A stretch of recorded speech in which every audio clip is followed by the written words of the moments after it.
Hey, what's up everybody, this is Muth24, and today I'm taking a look at the second volume of the current Captain Marvel run. This one's titled Stay Fly, and it follows up pretty directly after the previous volume, which was Higher, Further, Faster, More. It comes with, I believe, issue 7 through 11 in here. Here's the back cover art, kind of a play on old sci-fi B-horror movies.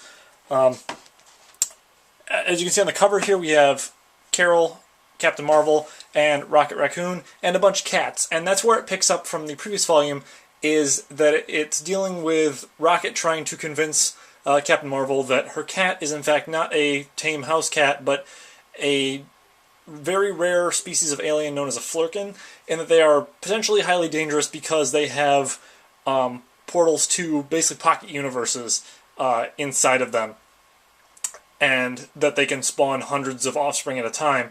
And so Rocket's convinced that this is going to be a big problem for her, and Captain Marvel's not hearing any of it. She believes it's just a cat. And as we find out pretty early on, it's not just a cat. It is, in fact, a flurkin.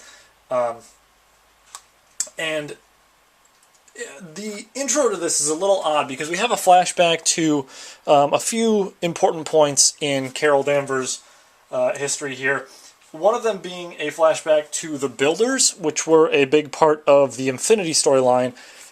And I'm not exactly sure what the larger story with that was, because they only mention it here at the beginning, and it's all a dream sequence here, as you can see. She's just kind of reminiscing on that and some of the other stuff that's happened in her life recently.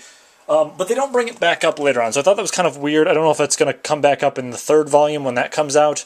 But she is traveling with one of the kids that she met on, I believe it's Planet Torfa was the name of it, the planet that she visited in the previous volume. And so, in some ways, she's kind of playing babysitter. In other ways, she kind of has a friend to tag along with her, even though their maturity levels are a little different. But the fact that Rocket convinces her that she does, in fact, have a flurkin eventually, which she still sort of tries to deny in the face of them being boarded by this other ship that is looking to acquire the flurkin because of how rare it is. Things, get pretty action-packed fast here at the beginning, and there's some nice quips back and forth between Rocket and Captain Marvel, I think. Rocket's been showing up in quite a bit of the Cosmic Marvel stuff, and they've had, like, Star-Lord bleed over and Captain Marvel bleed over into the Guardians of the Galaxy stuff. So I think it's kind of cool that they're making it more accessible to jump into with all the Marvel properties with this Marvel Now movement that they started a couple years back. But at the same time, there's still that sort of bleed over. I don't feel it's quite as heavy in implication that you need to read everything as it was in some of the older stuff around the time of like Civil War and Secret Invasion, where it was like, if you wanted to know sort of the basics about anything that's going on, please go read these 7 other comics. That was a little ridiculous, I felt. But with this, it's like, because I'm reading mostly cosmic stuff myself, it's kind of nice that I can just, jump into Nova, Guardians of the Galaxy, Captain Marvel, and get most of the cosmic story there. I'm sure that there'd be some of the stuff with, like, the all-new X-Men, the Wolverines, and, maybe there's New Mutant stuff, where you could read all those and get most of the Mutants storyline as well. And obviously there's some bleed over with Captain Marvel into the Avengers, but there's a lot of cosmic stuff going on here. So then they meet up in the, is this issue 8 or 9? And the next story arc, effectively. They meet up with Lila Cheney, who is a teleporting mutant, and end up on this planet where people speak in rhyme, and apparently at one point, when Lila was a little girl, she promised she'd get engaged to this prince. And because of the rules of the planet, like, she has to abide by it. And it's kind of goofy, kind of, I don't know, sort of a romantic comedy spin they're putting on it. I didn't really care for these particular issues in the middle here because everyone speaks in rhyme, and the dialogue gets really corny at times. I get that maybe they're trying to appeal to a little bit broader audience in terms of their age range there, but it wasn't doing anything for me. So it was kind of a slump here in the middle. I did like this comic cover art here, though, kind of throwing back to the 80s, early 90s cover art where they just have floating heads for no reason, like along the side here.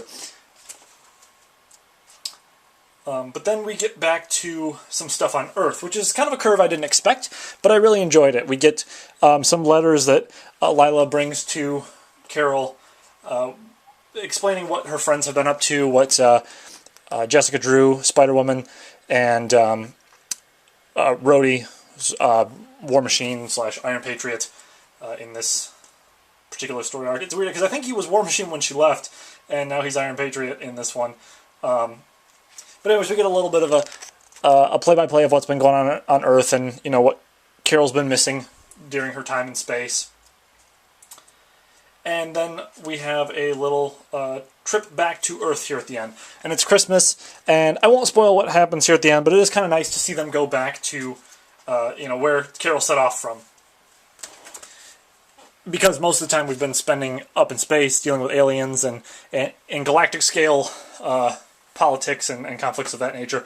So I think on the whole, I don't know that I enjoyed this one quite as much as the first one. I think it's still a decent read. Like I said, the slumps in the middle there. The front end, I think, is a nice sort of follow-up to what we had in the previous volume. And the tail end is a nice just sort of story on its own. I think it opens up a lot of possibilities for future stories and does a good job of throwing back to the very beginning of this particular Captain Marvel arc. I do like the fact, however, that it had a greater variety of stories than the first volume did. The first volume was mainly just dealing with the people on the single planet where King Jason wanted to basically scoot them all out, make this particular territory his own and terraform it or do whatever he was going to do with it. Take advantage of these people who were struggling in the aftermath of Infinity and the Annihilation Wave and all that jazz. So with this story, you do get a lot more variety in terms of the storytelling and the story themes and sort of the tone of everything. That first story is more action comedy. That middle section is sort of a romantic comedy / I don't know. It's more comedy than anything else, though I personally felt that the jokes kind of got stale pretty quick there. And then the last one's more adventurous, more dramatic to a certain extent, but not overly dramatic. It's just kind of a nice, I think, bookend to this particular collection. I am definitely looking forward to what else they do with this character and this comic storyline. I would love to see them do some more Earth-based stuff, do some more superhero antics there, but at the same time I think there's a lot more freedom you can have with the cosmic direction, and it seems to me at least that they want to kind of keep that cosmic angle going because it can bleed over into Guardians of the Galaxy and into Nova if they wanted to and all that stuff. So that's pretty much it for this review, and with that I will see you guys next time.